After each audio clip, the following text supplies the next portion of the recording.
তুষারের উদ্দেশ্যে আমি বলতে চাই এবং এনসিপি যারা আমাকে নিয়ে নোংরা খেলায় মেতে উঠেছে তাদের উদ্দেশ্যে আমি বলতে চাই, আপনারা যদি এই মিথ্যা প্রচারণা থেকে বিরত না থাকেন তাহলে আমি বাধ্য হব তুষার আমার সাথে নেপালে বসে যেসব ভিডিও আমাকে পাঠিয়েছে, যেসব নগ্ন জিনিস আমার কাছে আছে সেগুলো আমি প্রকাশ করতে বাধ্য হব। তখন কোথায় গিয়ে আপনারা প্রিটেন্ড করবেন আমি কিন্তু জানি না।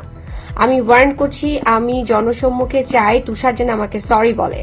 এই যে আমি যা কিছু প্রকাশ করতেছি সেগুলো কিন্তু বানোয়াট কিছু না।